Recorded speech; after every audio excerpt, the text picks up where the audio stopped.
আশা করব আপনারা সকলে ভালো আছেন। আপনারা দেখছেন আজকের রাজনীতি। অনুরোধ করব আজকের ভিডিওটা আপনারা পুরোটা দেখবেন। আমরা দেখতে পাচ্ছি ধর্মশালা খুলছে কিন্তু পাঠশালা বন্ধ হয়ে যাচ্ছে। আজকের এই বিষয়ে কথা বলবো। রাজ্যের যা পরিস্থিতি, 8,000 স্কুল বন্ধ হয়ে গিয়েছে। যারা যোগ্য শিক্ষক রাস্তায় পড়ে রয়েছে। আমার সঙ্গে রয়েছে নদিয়া জেলার এসএফআই সম্পাদক মহল। তোমাকে ওয়েলকাম আমাদের চ্যানেলে।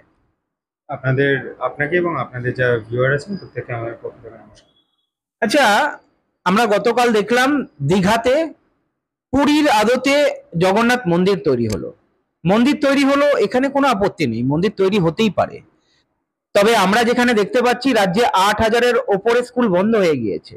ধর্মশালা খুলছে কিন্তু পাঠশালা বন্ধ। ঘটনাচক্রে আজকে 1 মে শ্রমিক দিবস। আবার আমরা বলি, আমরা যারা এসএফআই, আমরা যারা বামপন্থার সাথে যুক্ত, আমরা একটা কথা খুব সোচ্চারে বলি, খুব স্পেসিফিক ভাবে বলি, ধর্ম যার যার, দেশ সবার। ধর্মাচরণ করতে পারেন। আপনার চ্যানেলেই এর আগে বলেছি, ধর্ম আপনার হৃদয়ে থাকতে পারে, কিন্তু যখন পেট ভরানোর দাবি নিয়ে আপনার যখন খিদে পাবে, তখন ধর্ম আপনার মন তৃপ্তি করলেও পেটটাকে ভরাতে পারে না। সরকার কখনো ভারতীয় সংবিধান অনুযায়ী, ভারতীয় সংবিধানের 27 নম্বর ধারা অনুযায়ী সরকার কখনো সরাসরিভাবে, প্রত্যক্ষভাবে ধর্মাচরণে টাকা জোগাতে পারে না। সংস্কার করতে পারে পুরনো মন্দির, প্রাচীন মন্দির বা প্রাচীন মসজিদ যার ঐতিহাসিক গুরুত্ব আছে, সংস্কার করতে পারে। নতুন ভাবে কোনো মন্দির, মসজিদ, গুরুদুয়ারা বা যা ইচ্ছা যে কোনো ধর্ম প্রতিষ্ঠান তৈরি করা সরকারের কাজ নয়। সরকারের কাজ স্কুল তৈরি করা, সরকারের কাজ হসপিটাল তৈরি করা, সরকারের কাজ কারখানার গেট উদ্বোধন করানো, কারখানাগুলোকে তৈরি করা। আজকে শ্রমিক দিবস, সারা পৃথিবীর শ্রমিকরা আজকে শ্রমিক দিবস যথাযোগ্য মর্যাদায় পালন করছে। ভারতবর্ষের শ্রমিকরা কি অবস্থায় রয়েছে? আমার বয়সী প্রচুর বন্ধু বান্ধব স্কুলে পড়াশোনা করেছে, কলেজে পড়াশোনা করতে না করতে তাকে তার পরিবারের অন্য সংস্থান করতে তাকে রাস্তায় নেমে যেতে হয়েছে জোম্যাটো, সুইগি, ব্লিঙ্কিটের ব্যাগ নিয়ে। ভাবুন তো এই ব্লিঙ্কিট কর্মীদের কথা। ব্লিঙ্কিট কর্মীরা একদম নির্দিষ্ট টাইমে তাকে একজনের বাড়িতে পৌঁছে দিতে হয় তার যে নির্দিষ্ট অর্ডার। আমার সামনে অ্যাক্সিডেন্ট হয়েছে। অ্যাক্সিডেন্ট যে হলো, কোনো রকম তার নির্দিষ্ট কোম্পানি থেকে তার কোনো রকম কিন্তু কোনো সুরক্ষার কোনো ব্যবস্থা নেই। আমার বয়সী ছেলেরা, আপনারা যখন দেখবেন ব্লিঙ্কিট বা জোম্যাটো, সুইগি, এই গ্রিক ওয়ার্কার, তারা বেশিরভাগই তরুণ সম্প্রদায়ের হয়, পড়াশোনা করেছে কিন্তু কোথাও কোনো চাকরি নেই। আপনি ওই প্রশ্ন করার সময় বলছিলেন 8,500 স্কুল বন্ধ হয়ে গেছে। 8,500 স্কুল বন্ধ হয়ে গেল, কেন হলো, কি কারণে হলো? স্কুল বন্ধ হয়ে গেলে এবার বিকল্পটা কি? এই নিয়ে মুখ্যমন্ত্রী বা কোনো তৃণমূলের একজনেরও কোনো রকম কোনো বাইট শুনেছেন? কোনো রকম কোনো মাথা ব্যথা রয়েছে? সবাই কালকে দল বেঁধে জগন্নাথ মন্দির উদ্বোধনে গেছে। সরকারও যথেষ্ট নিয়মের ফাঁক ফোকরগুলো খুঁজেছে। সরকার জগন্নাথ মন্দির যখন উদ্বোধন করেছে, জগন্নাথ মন্দির নামে উদ্বোধন করেননি। যারা ধর্মাচরণ করেন, যারা জগন্নাথকে যথেষ্ট ভক্তি ভরে পুজো করেন, তাদের কাছে বিষয়টা যথেষ্ট কি ভালো লাগবে যখন তারা শুনবেন যে এটা জগন্নাথ মন্দির নামে নয়, এটা ঘুরপথে Jagannath cultural centre, research centre ইত্যাদি নামে তৈরি হয়েছে? কারণ সরকার জানে যে সরকারি নিয়মে, সরকারি মদত পুষ্টতে কখনো ট্যাক্সের টাকায়, যে ট্যাক্সের টাকায় হিন্দু আছে, মুসলমান আছে, শ্রমিক, গরিব, বড়লোক সবার টাকায়, পশ্চিমবঙ্গবাসীর টাকায় বা দেশের কোনো অংশে, কোনো দেশের মানুষের টাকায়, ট্যাক্সের টাকায় কোনো মন্দির করা যায় না। তৃণমূল সরকার গতকাল একটা মন্দির উদ্বোধন করেছে, যদিও মন্দিরটা তারা বেআইনি বা একটা বিপথে মানুষকে বলছে মন্দির, কিন্তু আসলে সরকারি খাতায় জগন্নাথ রিসার্চ সেন্টার বা কালচারাল সেন্টার যাই হোক। তাহলে তৃণমূলের সরাসরি প্রত্যক্ষভাবে না মানতে, তৃণমূলও জানে যে এখানে অসুবিধা আছে। স্কুলগুলো বন্ধ হয়ে গেছে। আপনি জানেন, পারলে প্রতি পাড়ার মোড়ে একটা করে এখন মদের দোকান, চায়ের দোকানের সমান সমান মদের দোকান খুলছে পশ্চিমবঙ্গে। মদটা তৃণমূল জানে যে তৃণমূলের কাছে মদ একটা বড় আর্নিং, একটা রেভিনিউ জেনারেট করার মেশিন। মদটাকে বিক্রি করতে হবে। পুজোর দিনে 4,000, 5,000 কোটি টাকার মদ বিক্রি হচ্ছে। তৃণমূলের অন্ন সংস্থান বা তৃণমূলের গোটা রাজকোষ আমাদের পশ্চিমবঙ্গ সরকারে ভর্তি হয় বা একমাত্র শুধুমাত্র মদের দিকে তাকিয়ে থাকতে হয়। গোটা পশ্চিমবঙ্গ যখন স্কুল কলেজ বিশ্ববিদ্যালয়গুলো সব শেষ হয়ে গেল, তখন পাড়ায় পাড়ায় মদের দোকান খুললো। সেই পাড়ায় পাড়ায় মদের দোকানে যারা যায় বেশিরভাগ ক্ষেত্রে বেকারের জীবন যন্ত্রণা দুর্দশা থেকে কাটতে মদে আসক্ত হয়ে পড়ছে, মদেই মুক্তি খুঁজে পাচ্ছে, অথচ তার হাতে চাকরিটা নেই। আমরা বলছি চাকরির কথা, ধর্ম থাকবে, ধর্ম যার যার, দেশ সবার। এই দেশে থাকতে গেলে, ভরে পেটে থাকতে গেলে সবার জন্য স্কুল দরকার, সবার জন্য কাজ দরকার। সবার হাতে কাজ সুনিশ্চিত করতে হলে আমরা যারা কাজের দাবিতে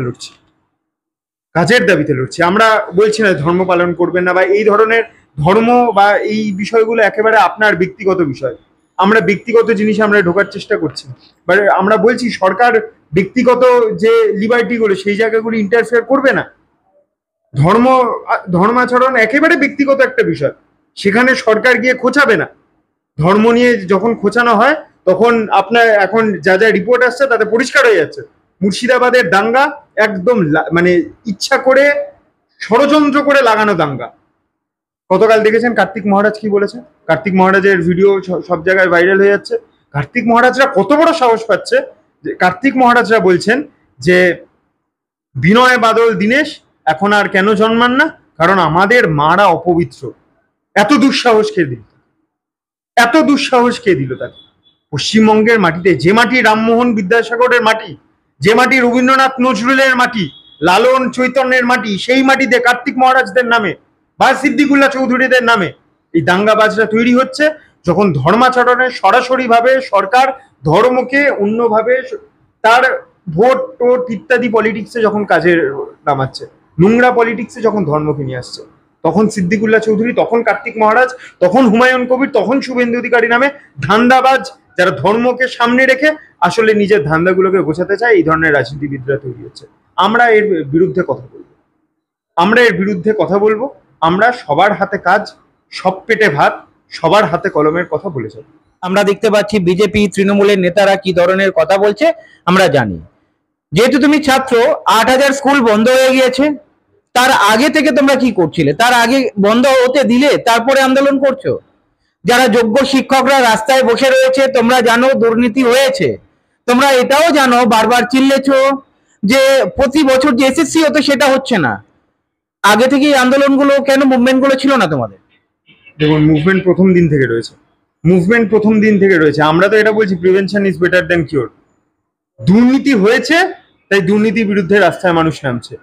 যখন সারদা হলো, রাস্তায় মানুষ নেমেছে, বামপন্থীরা নেতৃত্ব দিয়েছে। যখন নারদা স্ক্যাম হলো, বামপন্থীদের নেতৃত্বে রাস্তায় মানুষ নেমেছে। এখন আমাদের জেলায় শুধুমাত্র 903 জন শিক্ষক, তাদের চাকরি চলে গেছে। গোটা পশ্চিমবঙ্গে 26,000 শিক্ষকের চাকরি চলে গেল। যারা যোগ্য তাদের চাকরি গেছে, যারা অযোগ্য তাদেরও চাকরি গেল, তাদেরও টাকা ফেরত দিতে হবে। কিন্তু যারা তৃণমূল নেতাগুলো যেগুলো টাকা নিল, আমরা বলছি তাদের ওই বড় লোকের গাড়ির টায়ার গুলোকে ফুটো করে দিতে হবে। তাদের বাড়িতে যান, সেই একদম গলা থেকে টাকা বের করে আনুন। যে নেতাগুলো, যে পাড়ার নেতা থেকে শুরু করে পাড়ার নেতাগুলো দালালি করেছে, বড় নেতাগুলো টাকা খেয়েছে। পার্থ এখন জেলে রয়েছে, জ্যোতিপ্রিয় মল্লিক এখন জেলে রয়েছে, গোটা শিক্ষা ব্যবস্থা জেলে রয়েছে, মুখ্যমন্ত্রীও জেলে রয়েছে, কারণ জেলে যাবে কারণ মুখ্যমন্ত্রী সরাসরি ভাবে এগুলোর সাথে যুক্ত। মুখ্যমন্ত্রী মদতদাতা, অভিষেক ব্যানার্জি সরাসরি ভাবে যুক্ত। কয়লা চুরি, বালি চুরি, শিক্ষা চুরি, চাকরি চুরি, এগুলোর সাথে তৃণমূল স্তরের যে নেতৃত্ব থেকে শুরু করে তৃণমূলের সব থেকে বড় মাথা প্রত্যেকে যুক্ত। এদের গলা থেকে টাকা বের করুন। শুধুমাত্র পার্থর খাটের তলায় টাকা নেই, প্রত্যেক তৃণমূল নেতার বাড়িতে এই দুর্নীতির টাকা রয়েছে, প্রত্যেক তৃণমূল নেতার বাড়িতে চাকরি চুরির টাকা রয়েছে। এবং অবশ্যই তৃণমূলেও কিছু সৎ মানুষ রয়েছেন, কিছু সৎ নেতা রয়েছেন যারা শুভ ইচ্ছা নিয়ে কাজ করতে চান। তারা পরিষ্কার করে দিন তাদের কোন কলিগরা টাকা নিয়েছে না নিয়েছে, সবাই জানে, সবাই খুব পরিষ্কার। তৃণমূল মানেই চোর, এটা একটা একদম পরিষ্কার মানুষ বলছেন, আমাদের আলাদা করে আর বলতে হয় না। তৃণমূল মানেই দুর্নীতিগ্রস্ত। এবার তাহলে যে শিক্ষকরা যাদের চাকরি চলে গেল, যারা অযোগ্য বা টেন্টেড নামে যাদের নথিবদ্ধ হলেন, তারা পরিষ্কার বলে দিন কোন দালালের মাধ্যমে বড় নেতার হাতে টাকা পাঠিয়ে দিয়েছেন। একদম দুধ কা দুধ পানি কা পানি, চাল কাপড় আলাদা সহজে হয়ে যাবে। কেন চাল কাপড় আলাদা করতে দেওয়া হলো না? কেন যোগ্য অযোগ্য আলাদা তালিকা বের করা হলো না? কারণ জানে অযোগ্য তালিকা বেরোলে আসলে যারা অযোগ্য চোর, যেগুলো অযোগ্য সরকারের যারা দালাল, যারা চুরিগুলো করতে, যারা দুর্নীতিবাজ, যারা দুর্নীতি করেছে, তাদের নামগুলো একে একে একে একে স্পষ্ট হয়ে যাবে। ওর জন্য না এসএসসি না উচ্চশিক্ষা পর্ষদ, মধ্যশিক্ষা পর্ষদ তারা পরিষ্কার করে, তারা জল ঘোলাটা করেছে, আরো মানে জলকে আরো ঘোলা করে চলেছে প্রতিদিন। কারণ জানে পরিষ্কার প্রথম সরকারের একদম টপ নেতা থেকে শুরু করে একদম পাড়ার যে কুচো দালাল তৃণমূল নেতা প্রত্যেকটা এই দুর্নীতির সাথে যুক্ত, কোথাও পালিয়ে বাঁচতে পারবে না, পালাবার কোনো পথ নেই। আমরা রাস্তায় তো সেদিনও ছিলাম, আমরা রাস্তায় আজও আছি। এখন অবশ্যই আমাদের সাথে মানুষ আরো বেশি যুক্ত হচ্ছে, কারণ দুর্নীতিগ্রস্ত সমাজে দাঁড়িয়ে মানুষদের সচেতন হতে সময় হয়তো লেগেছে, কিন্তু তারা এখন ওই দুধ কা দুধ পানি কা পানি বুঝতে পেরেছে।